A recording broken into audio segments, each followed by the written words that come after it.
Dear students, myself Dr. Fatima Sultana, Associate Professor in Department of Zoology, JDB Government Girls College, Kota.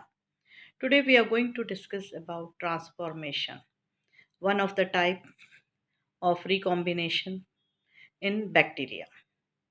Bacteria reproduce by splitting into Y binary fission. Bacteria generally क्या है कि एक से दो में विभाजित होते हैं बाइनरी फिजन से, और बाइनरी फिजन से वो क्लोन्स यानी जेनेटिकली आइडेंटिकल कॉपीज बनाते हैं। जो पेरेंट बैक्टीरियम है बिल्कुल एग्जैक्टली उसकी तरह जेनेटिकल आइडेंटिकल कॉपीज, इसीलिए उसको क्लोन भी कहा जाता है। अब since the child bacteria are genetically identical to the parent, binary fission doesn't provide an opportunity for genetic recombination or genetic diversity. What we see that in bacteria, by binary fission, identical genetically identical copies are formed from the parent bacterium. The two child bacteria, they are genetically identical to the parent. So because of this binary fission, the opportunity of genetic recombination or genetic diversity is not possible. क्योंकि ये genetically identical है, तो नए रिकॉम्बिनेशंस या genetic diversity का जो opportunity है वो नहीं मिल पाता है बाइनरी फिजन से। And we all know that for natural fittest, survival के लिए नए कॉम्बिनेशंस होना जरूरी है। Genetic variation is the key to the survival of a species, allowing groups to adapt to changes in their environment by natural selection. अब अगर binary fission के वजह से नए जेनेटिक डाइवर्सिटीज नहीं देखे जा सकते हैं, तो हम क्या देखते हैं, पर्यावरण तो बदलता रह रहा है, उसमें अडेप्ट होने के लिए जेनेटिक वेरिएशंस होना आवश्यक है अगर अपने आप को सरवाइव करके रखना है। So genetic variation it is the key to the survival of a species. अब ये जेनेटिक वेरिएशन किस तरह से आ सकता है, तो प्रोकैरियोट्स में तीन मैकेनिज्म्स हैं, conjugation, transformation and transduction. In our previous lecture we had gone through the transduction कि किस तरह से ट्रांसडक्शन से नए रिकॉम्बिनेशंस देखे जा सकते हैं बैक्टीरिया। तो ट्रांसडक्शन में तो वायरस के सहयोग से जो है, with the help of a virus, the genetic material is transferred from one bacteria to the other so that new combinations can be seen. Conjugation में दो बैक्टीरिया के बीच में ट्यूब लाइक कनेक्शन होता है और फिर आदान प्रदान होता है जीन्स का। ट्रांसफॉर्मेशन में एक बैक्टीरिया जो है कहीं और से आया हुआ डीएनए को अपने अंदर लेता है और नए कॉम्बिनेशंस बना सकता है। So today we are going to discuss about transformation. Now what is transformation? The addition of foreign deoxyribonucleic acid into a bacterium. बाहर से आने वाले डीएनए को अपने अंदर इंसर्ट करना, उसको हम ट्रांसफॉर्मेशन कहेंगे, क्योंकि वो जीन्स जो हैं वो ट्रांसफॉर्म हो रहे हैं। और ये जो डीएनए है वो प्लास्मिड के तौर पे आ सकता है या छोटे छोटे पीसेस के तौर पर भी आ सकता है। तो जो कॉम्पिटेंट सेल है यानी the cell that is able to accept DNA, उसको हम कॉम्पिटेंट सेल कहेंगे। अब जब वो प्लास्मिड उसके अंदर प्रवेश कर जाता है तो उस कोशिका को हम कहेंगे transformed cell. Transformation was discovered in 1928 by Frederick Griffith. Frederick Griffith ने जब एक्सपेरिमेंट्स कर रहे थे तब उन्होंने देखा कि बैक्टीरिया जो है वो ट्रांसफॉर्म हो रहा था। तो उन्होंने स्टडी किया कि what is this transformation. It is the process in which one strain of bacteria is changed by a gene or genes from another strain of bacteria. तो इसमें क्या हो रहा है, जैसे कुछ डीएनए फ्रैगमेंट्स जो डोनर सेल्स में से आ रहे हैं, जैसे कि कोई बैक्टीरिया जो है वो डेड हो गया, उसके डीएनए बिखर गए हैं। अगर किसी दूसरे रेसिपिएंट बैक्टीरिया ने उसको एक्सेप्ट कर लिया, उसको इंटीग्रेट कर लिया अपने अंदर, तो वो उन जीन्स के वजह से ट्रांसफॉर्म हो सकता है। तो अब आप जैसे देख सकते हैं डीएनए के फ्रैगमेंट्स हैं, वो रिसिपिएंट सेल के थ्रू जो है वो अंदर रिसीव कर लिया है gene A and B, capital A B. तो इन जीन्स के कैरेक्टर्स कुछ और होंगे और जो उसके खुद के पास जो जीन्स थे उनके कैरेक्टर्स कुछ और होंगे। तो अब क्योंकि बाहर से कोई फॉरेन डीएनए अंदर प्रवेश हुआ है अपने साथ कैरेक्टरिस्टिक फीचर्स लेकर के, तो जो रेसिपिएंट कोशिका है वो ट्रांसफॉर्म होगा क्योंकि रिकॉम्बिनेशन हो रहा है between the donor DNA and recipient DNA. तो we see that it can be genetically transformed. अब इसके अंदर जो ए और बी दो जीन्स आए थे, तो बी तो इंटीग्रेट हो गया और ए जो है वो डिग्रेड हो गया, बट बी के जो कैरेक्टर्स है वो रेसिपिएंट डीएनए में इंटीग्रेट हो चुका है, and because of that the genetical information has been transformed in the bacteria. Transformation occurs when naked DNA fragments of one bacteria are close to another living cell. जैसे bacteria as a कोशिका है, उसके पास कोई DNA strand fragment पहुंच गया है, तो that DNA strand will bind to the plasma membrane. Some bacteria have the ability to pick up naked DNA fragments and recombine the DNA into their own DNA. तो कुछ bacteria ऐसे हैं जो DNA fragments को accept कर सकते हैं और अपने अंदर इंटीग्रेट कर सकते हैं. The new recombinant cell now has some new DNA from the disintegrating cell.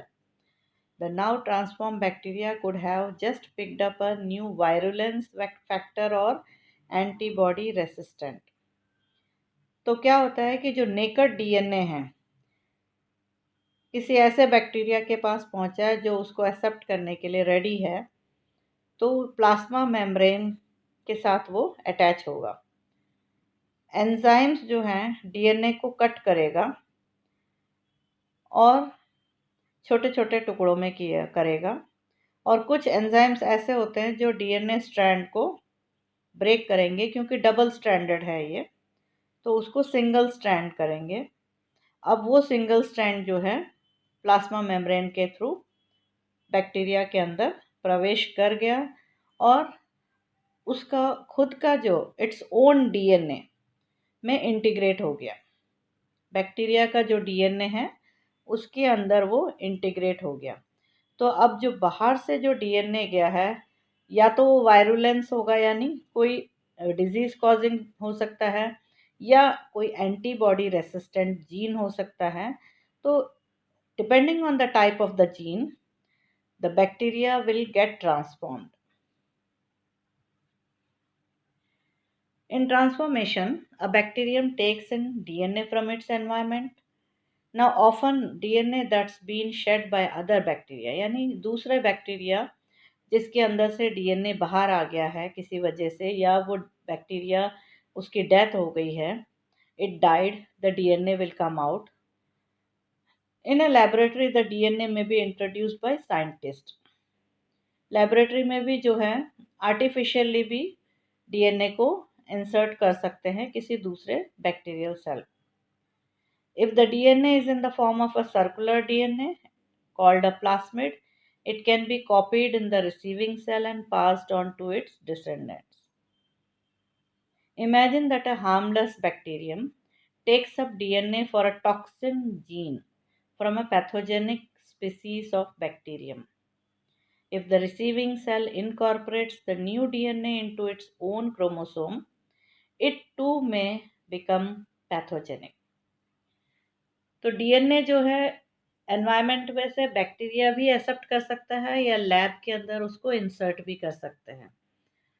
Circular form में अगर होगा तो उसको हम प्लास्मिड कहेंगे, और जब वो इंसर्ट हो जाएगा तो जब बैक्टीरिया मल्टीप्लाई करेगा तो वो प्लास्मिड भी मल्टीप्लाई होता रहेगा। अब सोचिए कि हार्मलेस है कोई बैक्टीरिया, उसने ऐसे डीएनए को लिया जिसके अंदर टॉक्सिन जीन्स थे जो डिजीज कॉजिंग होते हैं, ऐसे जीन को उसने अपने अंदर ले लिया, तो वो हार्मलेस बैक्टीरिया जो डिजीज नहीं प्रोड्यूस कर रहा था वो भी अब डिजीज प्रोड्यूस करने लग जाएगा। तो what we see that it has transformed from a harmless bacteria to a disease causing bacteria.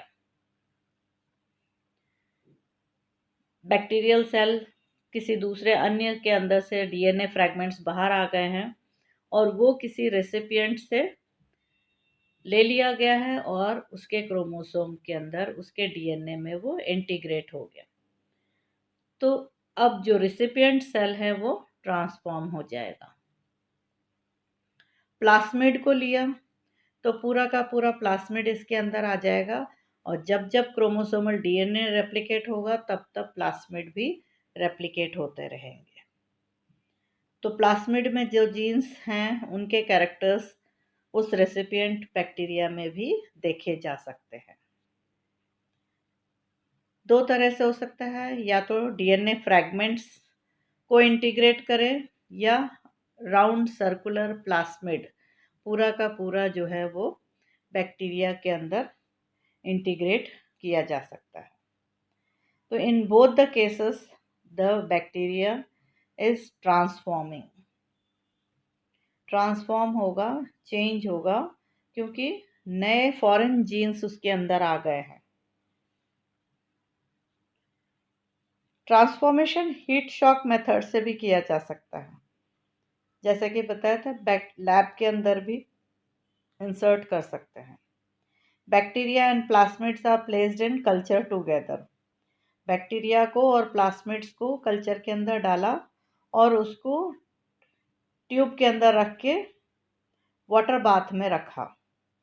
फिर उसके बाद सडनली टेम्परेचर चेंज करते हुए कोल्ड आइस के अंदर उसको रखा।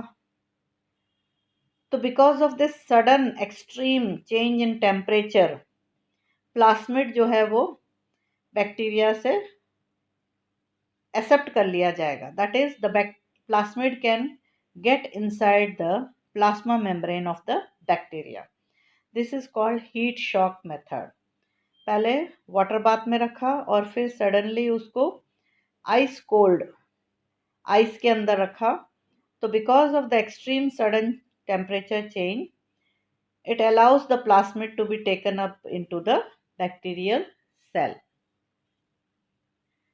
Types of transformation, natural transformation है जिसमें डीएनए के फ्रैगमेंट्स जो है प्लाज्मा मेम्ब्रेन के थ्रू बैक्टीरिया के अंदर पहुंचाए जा सकते हैं, या वो बैक्टीरिया उसको एक्सेप्ट करके अंदर इंटीग्रेट कर लेगा।